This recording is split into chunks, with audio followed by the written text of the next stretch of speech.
Assalamualaikum warahmatullahi wabarakatuh. Pada kesempatan kali ini saya akan coba sedikit menjelaskan tentang akses dosen untuk membuat materi di dalam mata kuliah yang sudah berada di dalam Elvira. Pada contoh sebelumnya, tutorial sebelumnya sudah dijelaskan bagaimana sinkronisasi antara dosen pengampu yang ada di Siska ke dalam mata kuliah yang sudah ada di Elvira sebelumnya.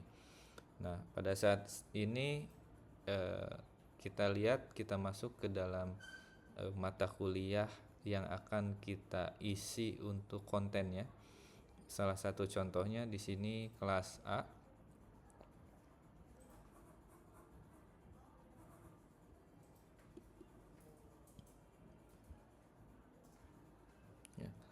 Atau beberapa kelas yang akan kita isi untuk menjadi konten yang akan disajikan kepada mahasiswa. Nah, Bapak Ibu sekalian yang harus diperhatikan sebelum kita memberi konten kepada kuliah yang kita ampu, maka sebelumnya harus kita enable ya atau aktifkan untuk mode edit. Ya. Klik mode edit yang ada di kanan atas ya, sampai berwarna hijau ya, otomatis kita bisa mengisi semua konten berdasarkan kebutuhan perkuliahan ya. Salah satu contohnya ya, kalau misalkan kita akan membuat RPS atau yang lainnya gitu ya, maka kita bisa menambahkan tanda plus sesuai dengan posisi yang akan kita tempatkan. Misalkan plus di sini kita tambahkan misalkan aktivitas atau sumber daya. Ya, kita tambahkan di sini area teks dan media. Ya. Contohnya bisa kita isi dengan RPS mata kuliah. Ya. Tentunya dengan isi sesuai dengan topiknya gitu ya. Atau Bapak Ibu sekalian bisa langsung melampirkan link tautan ke Google Drive atau diupload langsung filenya. Kemudian kita simpan ya. Maka otomatis akan bertambah satu item ya, yaitu di menu kuliah ya. Di sini bisa kita lihat, bisa kita klik ya. Di sini kalau misalkan diisi lengkap seperti yang di atas, maka akan tampil sesuai yang sebagaimana kita isi gitu ya. Nah, kemudian kita selanjutnya perlu membuat section ya atau pertemuan ya. Karena ada 16 pertemuan, kita bisa buat 16 pertemuan dengan isi atau konten sesuai dengan yang dibutuhkan. Klik tambah konten ya. Kita pilih di sini subtopik ya. Subtopik di sini kita klik yang icon pensil, maka isi dengan pertemuan 2 misalkan. Kemudian enter, otomatis menyimpan ya. Nah, otomatis dia akan bertambah section pertemuan 2. Selanjutnya bisa kita isi dengan konten-konten sesuai dengan kebutuhan ya. Kita tinggal klik tambah aktivitas atau sumber daya, kita klik.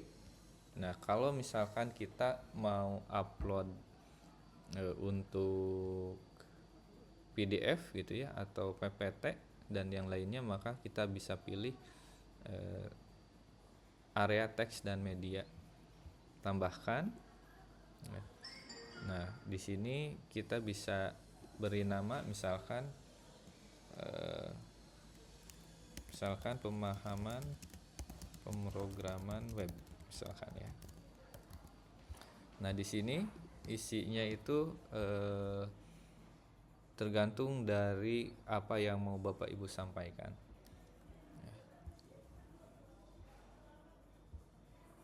Oke, misalkan saya contoh dari yang sudah saya buat sebelumnya.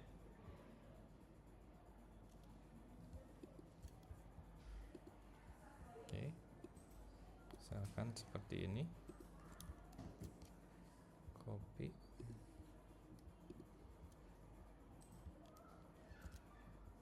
Nah, kemudian di sini ada setelan modul umum ya.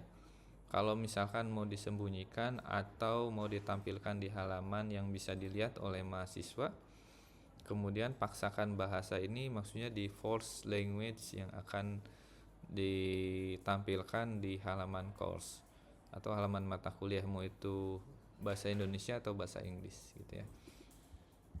Nah, kemudian ada bagian pembatasan akses. Di sini pembatasan akses ini bisa menyesuaikan dengan kebutuhan Bapak Ibu sekalian. Ya, misalkan di sini ada penyelesaian aktivitas ya. Jadi ketika mengerjakan modul atau kuis itu harus aktivitas yang sebelumnya dulu gitu ya yang dikerjakan. Atau bisa juga kita menambahkan tanggal, mau tanggal berapa nih bisa dilihatnya untuk mata kuliah atau materi yang dibuat saat ini. Ya, kemudian kondisi penyelesaian. Nah, ini nanti untuk membuat sebuah presentase penyelesaian gitu ya mata kuliah, maka bisa dipilih siswa harus secara manual menandai ya. Klik ya, jika tidak dihitung sebagai progres maka dipilih non. Oke.